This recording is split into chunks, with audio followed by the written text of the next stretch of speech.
Welcome to DIY is my happy place.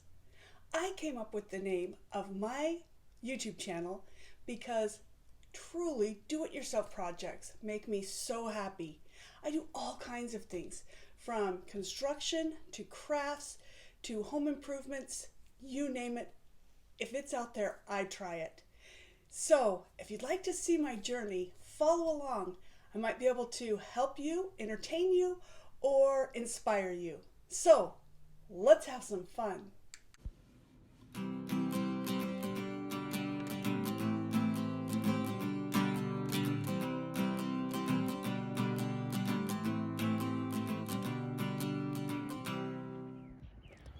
This is part 2 of a 5-part series where I am showing how to make all the different things in this gnome display. And today's post is all about the flowers and the bees and how I made these.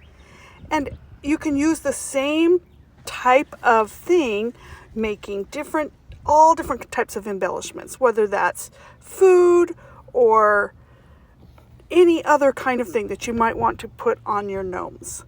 So this is going to be fun. All right, the first thing that I used in order to create these bees and flowers was I tried a few different things out, and I tried them out so that you won't have to.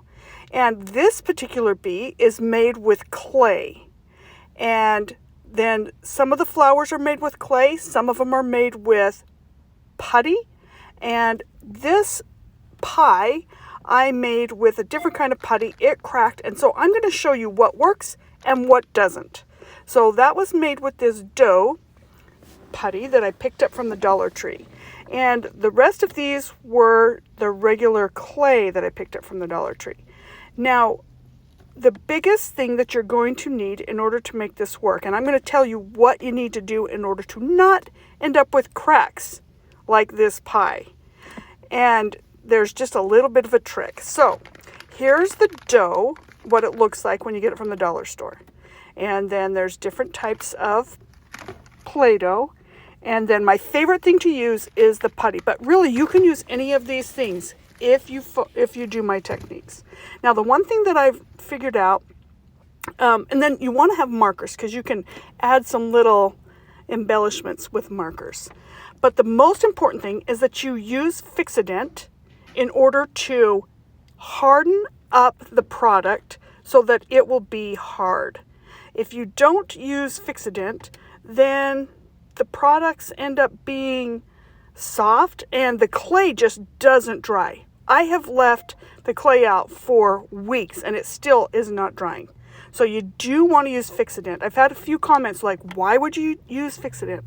So you can put it in the clay, and today I'm going to do it with the putty. Now, with the clay, there's two different types of FIXODENT too. And the one will keep it a little bit rubbery. And if you use the other FIXODENT, it actually becomes totally hard, like this. Just like hard, and so it is your preference. I don't mind using, so the FIXODENT on the right I get from the Dollar Tree. The other one I got from Walmart. Now, sometimes I like my little embellishments to be a little bit soft still so that I can fold them into place. So here we go. So I'm going to use Play-Doh today just to show you how to work this. You want to put some FIXODENT in it and be very, very generous. And you have to knead it and work it and maneuver it. And the one thing that I will say, be very generous with your FIXODENT, because if you're going to all this effort, you do want it to be able to set up. And after you're working the FIXODENT into the Play-Doh or the putty, it starts to kind of fall into little pieces. So you do have to just keep on working it and working it.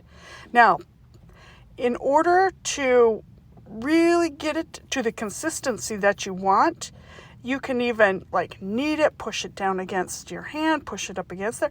But once it starts to break up and gets a little bit dry, it's not a bad idea to put a little bit of Crisco on it to help it to still stay a little bit soft until you get your things formed. Also, adding the Crisco helps to keep it from cracking. So that was the thing that I was missing with my pie, was adding a little bit of Crisco to it. So now that we've got Crisco and FIXODENT in there, as I'm feeling it, it still feels a little bit like it's falling apart, but that's okay. You just keep on kneading it and kneading it. And the beauty of it is once you get that FIXODENT in there, it really will be hardened. So I decided to go ahead and add some of the other FIXODENT as well. So again, one will dry so it's really, really firm, and the other one will dry completely hard. And I decided, okay, I think I do want this to be completely hard. So I added some of the Walmart FIXODENT. Now let me show you how I made my bees. Now I like to have a lot of different sizes of bees. So the first thing I do is I start forming the base into what would be like an upside down sugar cone. And I like to smush it up against the table in order to push out any creases and little marks. Now, once you've got your FIXODENT in there, it doesn't stick together as well as regular Play-Doh would. And that's why you need to be able to really give it a little bit of muscle in order to push it into the shape that you want. So this is my bee shapes. I'm just doing a sugar cone with a little bit of a bent tail. And it kind of looks like a cornucopia. So there we go. There's our first one. And then for the face, I'm going to make it into a round circle. Now the reason why I don't just do the face right on the bee is it's just easier to really get the round face and the markings that I want in it separate. And then it looks like it's a little head. So I'm going to push that down into a circle, and then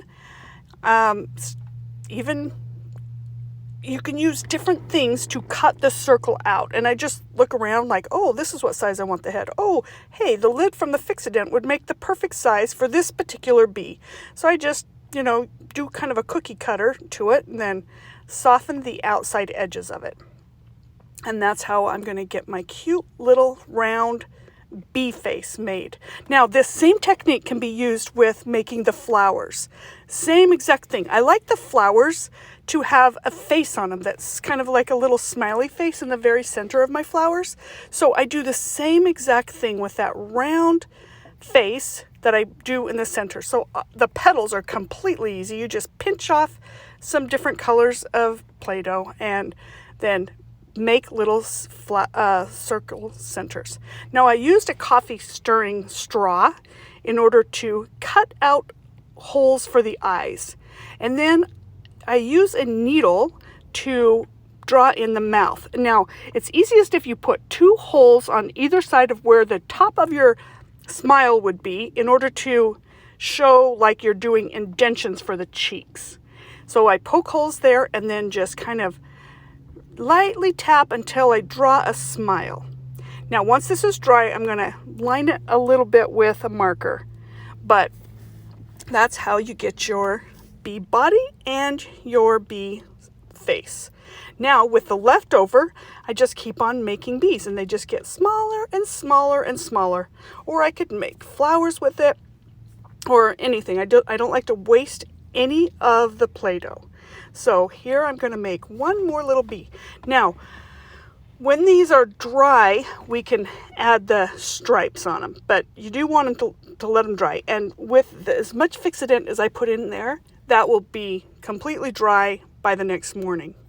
So that's one thing that I figured out. When I'm making my bees and my flowers, I make a bunch of things in advance before I make my gnome, and then they're ready to go. Okay, now, I know it seems crazy to be using hot glue on clay, and especially because this is still soft clay, but it's the best way to glue it together. I tried using super glue, and with the moisture of the clay, it just didn't dry. So hot glue really is the best bet. Now on this bee, I actually used some black clay to make the stripes, and I will say it turned out pretty cute, but it was a lot of work trying to get those to stick on. And when you put too much hot glue with clay, it just is trying to melt. And then, like I say, the super glue just really didn't work. So I figured out a much easier way is to just use a black marker to draw on the stripes. But you do want to use some of the black clay to make the antennas. And then, or you can use a black pipe cleaner, depending on your size of your antenna. Now, I had these little plastic yellow flowers that were left over from my beehive, which that tutorial is coming up in tomorrow's post, but I didn't want to waste those either. So I went ahead and just added a little bit of color to the center of those flowers because I just wanted them to match with some of the other flowers. So just add a little, and I like to just, for the flowers, just add a little color in the center and then another little color in that, and just kind of layer on your flowers. And it's just so easy. Even little children can do it. So I start with one color and then add just a little tiny circular dot for the other color. The other thing that you can do is use different items that you have around the house. Oh, and then I use the back of a pen to smush it in and give it that little, another little crease in it. But you can use other things. Like I have used, for the center of my flowers, I've used pearls. Sometimes I use little tiny beads, the little beads that you get from the dollar store. That also makes really good sugar for the top of sugar cookies, or just those little tiny white beads. So there's just so many different ways that you can add embellishments. And so just look around at what you have and figure out what you can put in to help form those.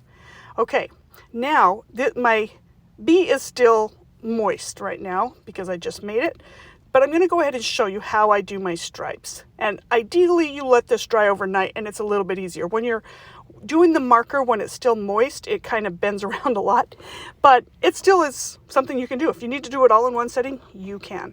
And then just draw on some stripes with the nice black marker. And I like to draw on the stripes, and especially a black spot on the tail. And then I also just touch where the eyes are, so it's kind of like an eyeliner around the eyeball that has the little hole, and then a smile on the smiley face. And then you can do, like I said, you can do the antennas with pipe cleaner, because the little tiny antennas with the clay do tend to want to break off. Now, the one thing that I've figured out is I keep these little glass containers and I make extra antennas and just put them in there. So if the antennas pop off, I just hurry and glue another one back on. And once these get stored after the season is over, I'm sure the antennas will break off. That's why it just makes extra of these cute little antennas. And I actually used whiteout for the eyeballs of these bumblebees. Added a little eyebrow and they are good to go. I have to say, bumblebees are my thing. But my next thing I'm going to be doing is ladybug gnomes. I think that's going to be coming up sometime in the next month. But there you go. Just adding flowers to signs, adding flowers and bees and ladybugs just really is a fun way to add some extra fun to your gnomes. And this is a reminder that this is a 5-part series. Part 1 is how to make the gnome, and then this one, of course, is part 2, bees and flowers. Tomorrow I will upload a video to show how to make the hive, and then the next day will be pom-poms, and finally the A-frame sign. So keep checking back daily. Thank you so much for coming along for the ride. If you'd like to see more DIY projects from good old me, please like and share this out where you can. And give me a comment and a thumbs up. And I will see you on the other side. See ya!